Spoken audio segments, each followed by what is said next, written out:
Let's talk now to Asher Westropp-Evans, Middle East expert and journalist based in Tel Aviv. Just before we say anything to Asher, have a look at this. I know we might need this. Well, we don't have it yet. No. Well, let's talk to Asher now. Asher, very good morning to you.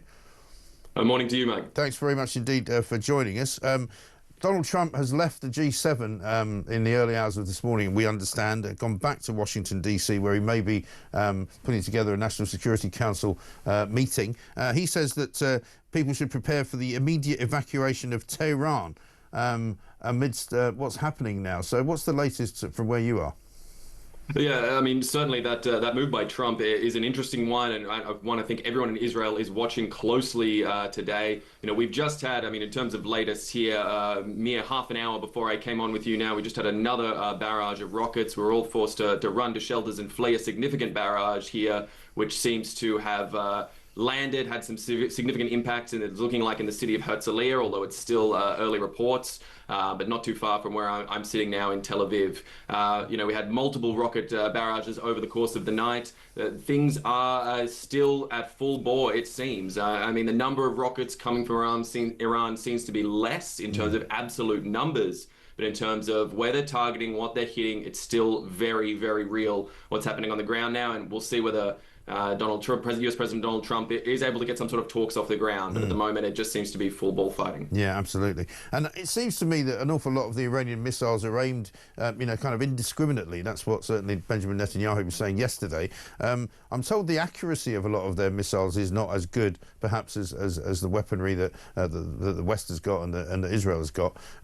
So they can't really guarantee that they're not hitting domestic situations, that they're not hitting civilian targets, can they? No, certainly not. The missiles that they are firing, these are non-maneuverable ballistic missiles, meaning that when they fire, they do aim with some degree of intent. I mean, what they're choosing to aim at is a question for the Iranian senior command. But once they've fired, it's up to the fates, the winds, the whatever, to see where they will actually land. And there have been multiple that are striking explicitly in residential areas in the heart of highly populated zones, away from any viable military targets. You know, I've had close friends and colleagues whose buildings have been struck directly by these missiles. Thankfully, Israel is well prepared. We have these system of shelters both built into buildings and also in public areas that people know to run to and flee to, because we as civilians are under direct fire here. This is not contained purely to the military targets. No, sure. I think we've got the clip now. Let's have a look at this footage which came in to us yesterday. It's Iranian TV being bombed during a live news broadcast.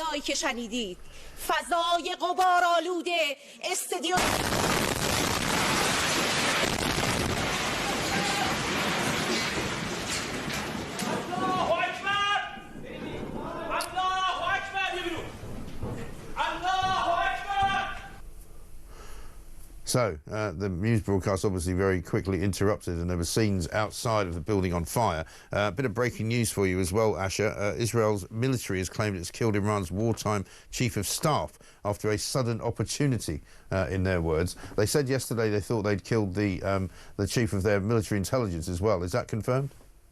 I can't speak to the chief of military intelligence at this point, but I will say Ali Shadmani, yes, the IDF has confirmed that they have successfully killed him, the wartime chief of staff, after his predecessor was killed in those targeted strikes that kicked off this conflagration just a few days ago. I mean, this is a real blow to the Iranian military leadership. This is showing them that there is nowhere safe, that Israel is in complete control of the situation and has the sort of intelligence and capability that they are able to target senior military leadership in the heart of Tehran or in other parts of the country, wherever they may be hiding, whatever foxholes they may have dug. Israel is able to target them, and this will put Iran even further on the back foot, certainly for the short term and maybe even into the significant future. Right. And I mean, what chance is there that Benjamin Netanyahu will, even if he's asked to operate a ceasefire, would he do that?